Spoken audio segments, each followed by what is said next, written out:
Howdy, Desert Boy here.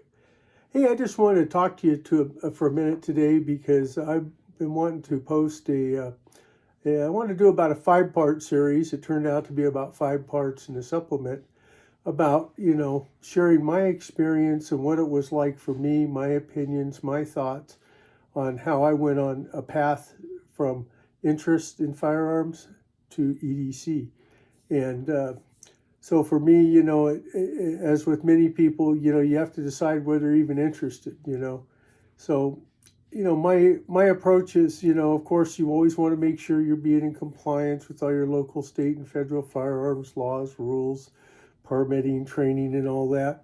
But I just talk about, what that experience was like for me to where I'm at today. And in the videos, I kind of break them up. It's kind of an introduction one where you talk about things like purpose of use and shootability and training and stuff like that. And then you kind of get into, selecting firearms and calibers and things like that. And, everybody is going to have their own process, their own walk.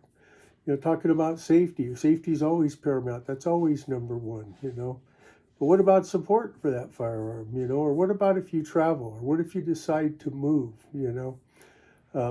and what my current, EDCs are and, why I do that. And what about the environment that you're in? How does that influence it, And then kind of lastly, it's about adjustments, besides the summary that I do at the end. See, adjustments are kind of like you have an aging process that's going on, or, maybe you're on crutches, maybe you have to use a cane. Different things like that can happen along with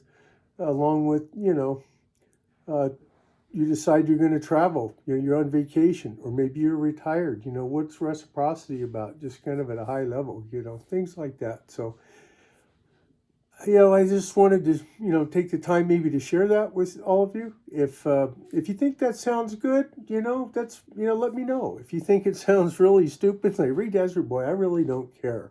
I have my own walk. I have my own life. I don't care about that. Just let me know. I'm just kind of curious what your thoughts are on that. It's like I said, each part's about 10 minutes. I think one's 15 or something like that. But anyway, if you'd let me know that, I'd appreciate it. And like Desert Boy always says, be safe out there, whatever you're doing. Bye now.